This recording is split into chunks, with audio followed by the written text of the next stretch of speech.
Let's get started. So welcome to CommonLit's Elementary Educators webinar. This is actually one of the first elementary webinars we are holding for this upcoming school year, and we are so excited to have so many of you here today. My name is Amanda Riddle, and I'm on the school partnerships team at CommonLit. I am formerly an elementary educator myself, so I'm especially excited to go over our amazing elementary content on CommonLit today. Joining me today is are two of my colleagues, Rob and Aaron, and they're going to be supporting us with Q&A and managing questions from you all today. So quick norms for the webinar as we get started. If you'd like to ask us a question, you're going to see a Q&A button at the bottom with two speech bubbles above it. You can use that to ask us questions and they'll get back to you as quickly as possible. We generally don't use the chat for anything besides, introducing yourself and where you're from and what you teach. And there'll be no need to use the raise hand feature today. All of your questions will be answered in the Q&A. So before we jump in, I wanted to go over a quick agenda of what we'll be covering. I'm going to give you an introduction to CommonLit, who we are, and how our website works. I'm going to dive in to show you how to navigate the CommonLit library and find all of the essential resources for your elementary classrooms. I'll highlight all of our digital tools that we have for students, as well as just the grading and data capabilities for teachers. And finally, I'll kind of wrap up with creating a class on CommonLit and giving you ways to stay in touch with the CommonLit team to continue using it in your classroom. So to get started and really framing this for you all, CommonLit is a website that has over 2,200 high quality lessons for English language arts for grades 3 through 12. So we actually cover a lot of really amazing content for middle school and high school students as well. But since we're focusing on elementary today, we really wanted to highlight the hundreds and hundreds of texts we have for elementary students. We're actually adding new text every week, so be sure to circle back throughout the school year, specifically elementary texts weekly. We're really excited to also be updating our elementary section of our blog quite often with tips and tricks from elementary educators on our team. And and with that, we can kind of jump in to our website. So I'm going to share my screen now to commonlit.org. It's really easy to get to CommonLit. You just either search CommonLit in Google or type in commonlit.org if you've never been here before. For the purposes of this, I am already logged in to my teacher account, but at the end of the training, I'm going to show you how you quickly sign up for CommonLit and create classes. Once you have an account on CommonLit, there's a lot available to you as a teacher. So first, you have a library of lessons, over 2,200, like I said, that are available for you to look through. You have the ability to share lessons with students, as well as track progress with really easy to use, clear, and robust data reports at the teacher and class level. So with that, I'm going to jump in to browse the library.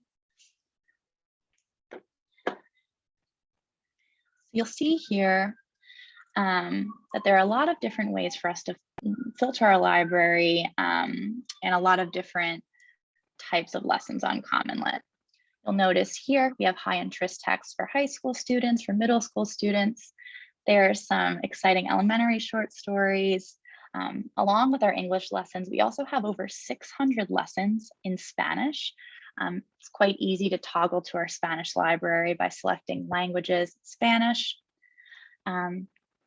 We really run the gamut in terms of genre. We have literary and informational texts on our site. So you're able to bring CommonLit into the science classroom, history classroom, what have you.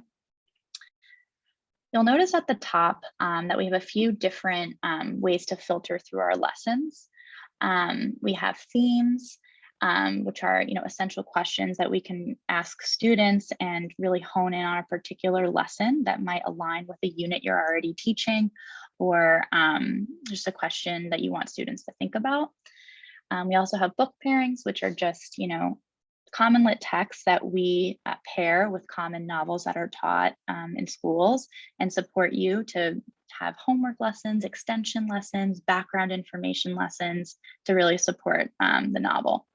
And finally, we have text sets, which are sets of texts that are across all different grade levels that you can look through for a moment in history, a social or political movement, different culture, really a lot of options there. Because we are focusing specifically on our elementary content today, I'm going to filter down to 3rd, 4th, and 5th grade texts. So you'll notice that we have over 300 texts for 3rd, 4th, and 5th grade. You'll notice that we have a lot of really famous authors like Tupac, Walter Dean Myers, Langston Hughes, Barbara Radner, Ralph Fletcher, a lot of really high quality texts for you to choose from. You'll notice as you're browsing the library that each text comes with a little bit of information before you click in and learn more. You'll see the grade level that it's tagged with, the genre, and the Lexile level. You're able to favorite texts and go back to them or dig in and learn a little bit more. I'm going to take you over here to show you how to filter and filter down to a specific kind of text that you might want. So let's say that I am teaching a short story unit. So I might come down here and select short story. And I already have 90 results. So I know that my students are really in the 4th and 5th grade level. So I'm just going to keep it to those 2 grades. And then I know that I really want to talk about growing up with my students. It's early in the year and I want to make sure that we cover that. I'm down to 5 really great high quality results once I select that growing up theme. Now, you'll look here and I'm able to actually go and find the absolute text that I want for my students, and I have options in 4th and 5th grade Lexile ranges. So now if I unselect this and go back to all of the elementary texts, I also have another way to find lessons on CommonLit. Beyond just our supplemental lessons, we also have units that we are able to, that you're able to browse and use for more targeted long-term instruction. Our units last about 1 to 2 weeks, and you're able to go in and see multiple different texts that you can assign around an essential question. I'm going to go into one of my favorite units, Athletes Making a Difference. This supplemental unit has an essential question: how can sports help make the world a better place? We have the ability to download all of our lessons in PDF format, but you also can browse a few really high quality, engaging texts about athletes from around the world that are making a difference. So your students will be able to read about all these different athletes and culminate with an end of unit student writing prompt that's easily assignable to them.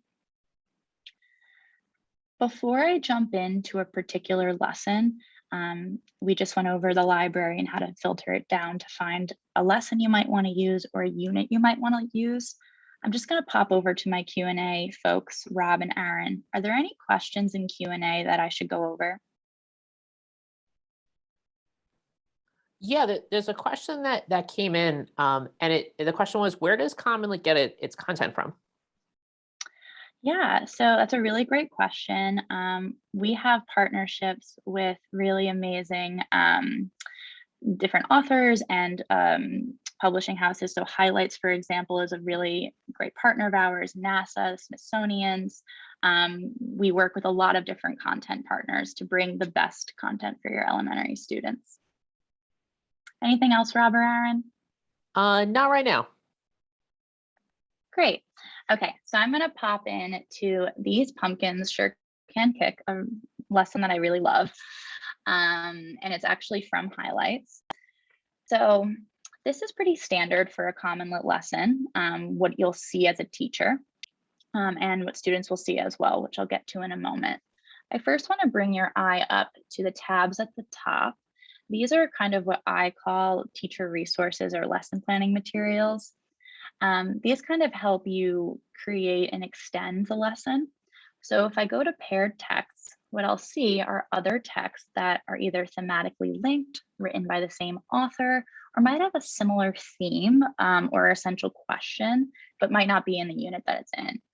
So you get a little bit of information about the paired text itself, as well as a cross-textual question that you might want to ask students. I find that these paired texts are really strong in small group situations. So if you know that every student is working on an athletes unit, but you might want to challenge some of your groups with a different extra activity, a paired text is a great place to go to find that other additional text. We then have related media. Now, these are videos or podcasts that provide more background information or just really bring the text to life for your students. Here you'll see that there's a really great story about a girls' baseball team that played in a boys' tournament, and they interview some of the young athletes, and it really brings this text content to life for your students. These related media pieces are only viewable by the teacher, so you're able to use them as you see fit with your students. We know, especially with elementary students, a lot of different things on the page would be kind of potentially distracting. So you're able to show this into your whole class or post the link to your Google Classroom. Our answer key is pretty straightforward. It's just the answers to the multiple choice and short answer questions, but I'll show you more about grading later. Our parent guide is just a short little blurb about what your students are learning. So you're able to text that to parents, email it, or post it to a parent's page. If I pop back over to the text tab, you'll notice that the text itself, you can kind of change and adjust the font size. Students can do that as well. We have different footnotes to help bring context for the students, as well as vocabulary. Vocabulary is also listed at the bottom of the text. In addition to changing the font size and having footnotes, we have a bunch of different tools to support learners. The first tool I want to talk about is read aloud. So this allows the student to hear the text read aloud to them, and they actually can control it. You can do pause and stop. You can go paragraph by paragraph. You even can make the speed slower or at a normal pace. Students have access to this on their end of things, so they're able to use it as needed. In addition to our read aloud tool, we actually translate in over 30 different languages on CommonLit. Students are able to toggle through and find maybe a language that's their native language, and all they have to do is press the globe icon and they can see the translation. Finally, we have our highlighting and annotation tool. This is a really exciting one, I think. Students can highlight in multiple different colors, which we know our younger students definitely will love, and are able to take notes that then the teacher can see and respond to. I think this is a really strong way to build up those skills of annotation with our younger students. I taught lower elementary, and I know it's so critical in this 3rd to 5th grade kind of band to encourage our students to take independent initiative to take notes throughout the text. Now I'm going to pop in to our question types. First question type that we have are called guided questions. Guided reading mode is something that's special to CommonLit and I think is incredibly helpful when you're assigning things digitally. So what guided reading mode does is it chunks the text by asking comprehension questions throughout that students have to get correct before moving on throughout the text. I'll give you a little look of how this looks for the student in a moment, but I just want to highlight that this guided questioning option can be turned on for individual students or your whole class. So if you know that students, again, maybe in a different small reading group might need that extra support, you can turn this on for those students as well. And then we have our assessment questions. This is pretty much what CommonLit is known for. We have standards aligned and skills aligned assessment questions that come with every single CommonLit lesson. They're multiple choice and short answer. Our multiple choice questions are automatically graded for you. So you just have to grade the short answer, but we provide a rubric and an exemplar response to help you do that. We also have prepared discussion questions to engage with your students. These aren't assignable, but they're really helpful as, an opening question at the beginning of the class, or maybe a closeout to discuss how students reacted or feel about the themes in the story. And we have tooltips throughout our website to help you learn how to lead an effective discussion or use different parts of our program. Before I go into our assignment options, I just want to pause again and ask if anyone has any questions. I know we just went over a lot. Rob and Aaron, are there any questions? It doesn't look like there's any questions right now there was a couple of questions that came in, but I answered them via the Q&A. Awesome. All right, great. So now that we kind of went over the components of a CommonLit lesson, I'm going to go into our assigning options. So the first option for assigning CommonLit lessons is actually pen to paper. You can download a PDF of all of our lessons, and every PDF comes with the text itself, our assessment questions, and actually our discussion questions as well. So easily here, students can respond, and they have those discussion questions prepared at the end if you wanted to lead a class discussion and have students take notes on what their peers are saying. The other option, and definitely if possible, what we recommend is to assign our lessons digitally. Now, the reason we recommend this is because it gives you access to all of the great tools we kind of just went over, right? So when you're at the assignment page, you're able to see a student preview. So you'll notice that the text is blurred here because I actually have guided reading mode on for my students. So if I look at question 1, I get it right, I'm able to move on to the next question. I get a full star for that question there. If I go to the next question and I get it wrong, and then I get it right, I get a half star. Now, this is not just, for the student to see how they're doing. The teacher will get this information too. You'll see how many attempts it takes a student to get this question right. It's a really powerful way to see how the student might decode a text or where a breakdown of understanding might happen. And once you answer all of the questions, you're able to then move on to the assessment questions that come with the text. Again, students have access to that read aloud, translate, and annotation tool right there. So here I'm going to select my elementary English class, of course, and it takes me to this annotation task. Right here, we have one already prepared for you. As you read, take notes on what people think of the girls' soccer team. But I know I want to change it and make it a little bit more specific for my students. So I might say, as you read the text, take notes on any challenges that the pumpkins overcame. It changes immediately right here for the students to see. And then when they get the text assigned to them, that's the annotation task they're going to see. It's a really nice customizable option for you to make sure your students have a more targeted directions. Here, I'll have my option to turn on or off guided reading mode. I can turn it on for individual students in my class, and some of them maybe won't have it, or I can just do it for all students in my class. You then also have assessment options. So we have, the guided reading mode questions, the multiple choice and short answer.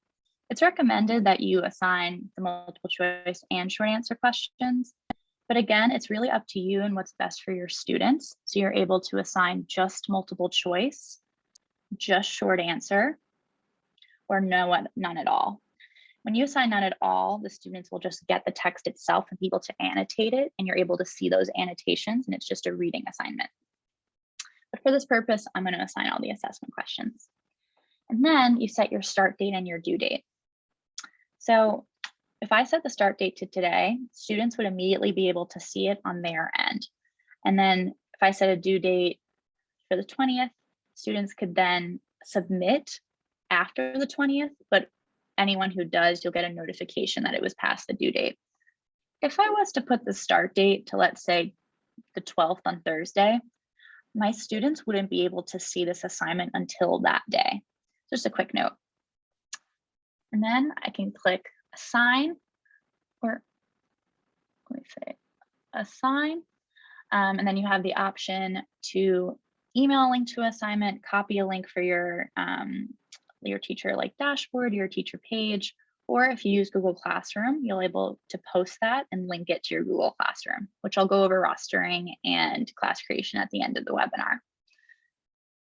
So now I'm going to take a moment to come out of this. Now that we know how to assign a lesson, I'm going to give you a little bit of a look at how to see student data and classroom data. So if I go to my classes, assignments, elementary English, I'm able to see all of my in-progress assignments and assignments that my students have completed. In my in-progress assignments, we have a really helpful bar to show you, how the assignment is progressing. Here, you'll see that all of my students have submitted. I have student annotations to view. It lets you know that. It tells me I'm all caught up on grading, that I have assignment data to view, and that my last step is to release scores to students so they're able to see how they did on the assignment. Before you do this, students won't see on their end how they performed on the assignment. You'll notice there's a start date, due date, and you can make edits to your assignments that are in progress here. To show you what data at the assignment level looks like, I'm actually going to go to an assignment that's already completed on my CommonLit class. I'm going to go to Reaching New Heights, another amazing story that's part of this unit. You'll notice up here, you get a lot of great at a glance data, class average, percentage based on question type, score breakdown. Here is the guided reading mode data. You'll see how many attempts it took students to move through the guiding questions. And then it reminds you as you hover over what the question and the correct answer actually was. And then down here, you're able to see the itemized assessment results for that assignment. So I'll notice here that my students were assigned every question, including our short answer. You have the option to see how your students did overall on each question. You can unsubmit for a particular student, like maybe Jordan, did quite poorly, so I want to give him another chance. I can just click that button and do that. And I also can go into a particular student by hovering and clicking on their name to see all of their data on a student performance page. Now, I want to take a step back and show you how to grade student responses. So if I come up here on my assignment dashboard, this is the assignment report. But before that is the grading page. Like I said before, we grade all of our multiple choice for you, and you're able to hover over and see how folks answered the question. And then for the short answer, we provide that exemplary response, have the text right here, and then have all of your students' responses. We really encourage you to leave student feedback. So when you release your scores to students, they're able to see, why they got a 3 versus a 4, a 2 versus a 3. And once you're done grading, that's when that assignment report becomes fully available for you. This assignment report is available on every digital CommonLit lesson that you assign with guided reading mode and/or assessment questions. The last thing that you can review on assignment level is student annotations. If I click over here and select a student, I am able to see all of the annotations that that student left, highlights that they made, and be able to comment back. On my end, this is what it looks like when I've commented back to Nicole's really thoughtful annotations. And it's very easy to toggle in between students to be able to respond to all of them and see them. And finally, if I go to the Student Performance tab and select my elementary English class, I'm able to see overarching data for the whole class and how they've been doing on CommonLit throughout the whole year. Achievement by question type, performance snapshot. We bucket your performers that are at the highest end of the class and some folks that might need some improvement. And then you have a performance by assignment chart as well. So you're able to see all of their assignments from the semester.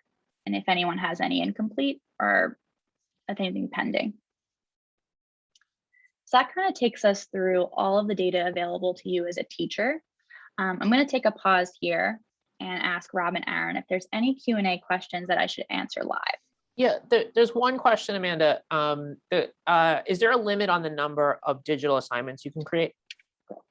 That's a great question. There's not. Just the limit is the library itself. So you're able to assign as many as you want, as much as you want the entire year. Anything else that I can answer for y'all?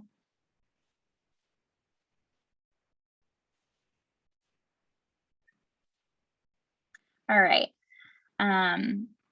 Now that I've kind of completed and shown you. I'm sorry, Amanda, there's one more question. There's a Yeah. request to just show how to assign a lesson one more time. Oh, absolutely. So let me go back to our library. There's also another, there's a couple questions that came in just now. I'll answer it verbally while you get to that page, Amanda. The first question was just about, is CommonLit free? CommonLit is completely free for any teacher to use. There's an unlimited number of lessons you can assign to students. You can also assign lessons, download any lesson. There are some features that CommonLit offers for school districts, but everything that Amanda is showing you today is completely free. There's another question that came up regarding when a score is released, where it goes. It goes back to the student. So the student is then able to see how they did on that assignment. Until then, students don't get their work returned to them just yet. And then and then I'll answer the rest of the questions via chat. Great. Thank you so much, Rob. Yes, to emphasize, everything you see here is completely free to you. So right now I went back to the library and refiltered to 3rd, 4th, and 5th grade in texts. And I am just going to choose Act Your Age by Colleen Archer. So now I'm back on the text view page and I am able to assign this button. I'm going to select elementary English. I'm going to keep the annotation task. I'm going to do guided reading mode for all of my students in this class. And I'm going to assign all of the assessment questions, which means the multiple choice and the short answer questions that come along with this CommonLit text. I'm going to have the start date be tomorrow. So that means students won't see it until tomorrow, and I'll have it due in a week after that. And then you just press assign. You have these links to the assignment. What I'll also show you, now that I have that, if I go to my classes, assignments, there it is right there. So it appears on your assignments page, and that's how you can make edits and see progress as students see it and can complete the lesson.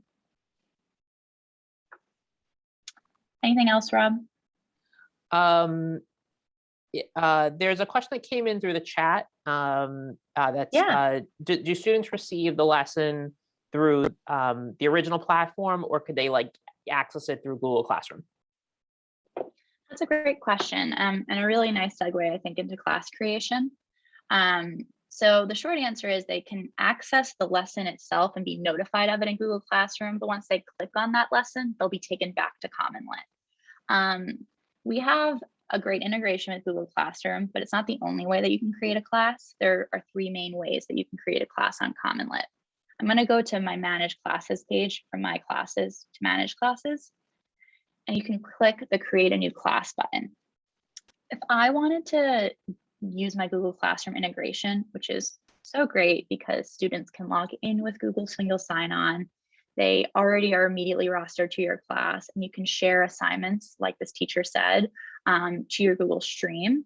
All you have to do is be logged into your Google Classroom and your CommonLit account and click Import Classes from Google Classroom. It's super seamless and easy. If you don't use Google Classroom, you still have other options that are also easy.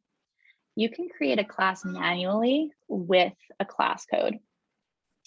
So if I create this class, my test class, there's a class code here that you send students so they can just create an account on CommonLit and join your class with this code. We don't require a student email. It's very easy for them to set up the class, and you can easily manage their username, their password if they need any help with that. And the final quick way is you can also search for us on Clever.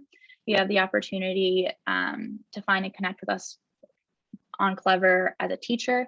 And then part of our paid partnerships and paid partner schools and districts are able to share with us on Clever in total. So you can have bulk rostering for your whole school. Are there any other questions about rostering, Rob? Not right now. Great. So again, I know that Rob and Aaron in the chat are going to share a link now that goes through the process of setting up a class with a class code with Google Classroom or with Clever. We'll also be sending this link in a follow-up email as well, along with a recording and a link to a lot of other really great resources that I went over today.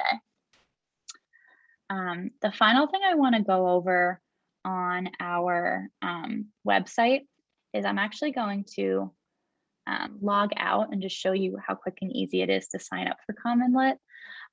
It takes about 5 minutes. You come to CommonLit's homepage again, you press the sign up button, select Educator, and make sure that you put in your correct address and zip code. And if you don't see your school, feel free to email help@commonlit.org. If it's a private school or you're out of the country, and we'll make sure that you can have your school email approved. And be sure to use your teacher email when you're signing up for CommonLit. Now I'm going to pop back over to our slide deck and go over one quick thing for the beginning of the school year. So back to school with CommonLit, we have a free one-time assessment called the CommonLit Diagnostic. The CommonLit Diagnostic gives you instant baseline data. It's about 20 or so multiple choice questions that accompany 3 passages that cover a range of skills. These multiple choice questions are automatically graded, and you're able to get data about your students to kind of start the year off with CommonLit. This is available for grades 3 to 12. And once you create an account and create a class on CommonLit, you're able to see this in the library and assign it to your classes. We are going to share a link in the chat right now to give you more information about the CommonLit Diagnostic. And if you have any questions, we'll be around to answer it. So that kind of concludes everything that I had for you today, and we'd love for you to stay in touch with us. So please keep an eye out for our Elementary Educator Newsletter. If you're not on our newsletter list already, we're going to be sharing information about how to join it in the chat and in your follow-up email. We're going to be using this newsletter to notify y'all about really amazing new text that we're adding, potentially new units and tech sets, as well as highlighting blog posts from our elementary blog to give you, text to teach about a particular topic or holiday or moment in time, as well as tips to using CommonLit really effectively in an elementary education space. If you want to talk to someone from our partnerships team, there's our email right there. And if you ever have any issues with your account itself, any questions about the technical usage of it, our product support team is amazing, and you can reach them at help@commonlit.org. We're going to stick around to answer questions, and we'll keep the webinar running until everyone's questions are answered. I really appreciate you guys joining us today, and we'll see you online.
Okay, so we actually got a question about finding the diagnostic, and I would be happy to show you all really quickly how to do that. Just give me one moment. I'm going to log into an account that you're able to see the diagnostic with. Give me 1 second.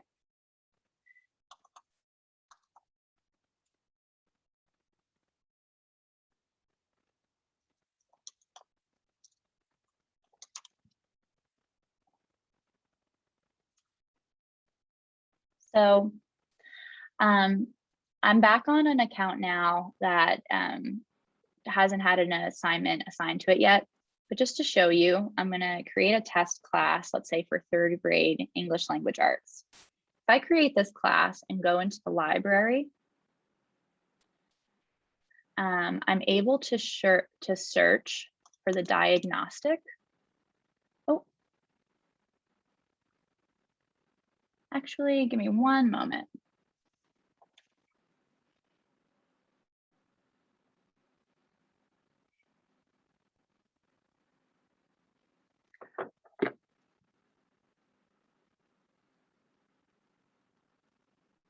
There we go. You'll see here that when I go to the assignments page, I'm able to assign the CommonLit diagnostic to my class. You immediately, when you create a class, will have this pop up for you. You can preview the diagnostic and then schedule it out for your students. It will ask you if you teach the class for the full school year or part of the school year, and then you can choose a start date for it to become available for your students. Once your students take this exam, we really recommend they take it in 1 or 2 class periods and in the classroom if possible. Once it's available to them and they complete it, you'll get instant data from the diagnostic.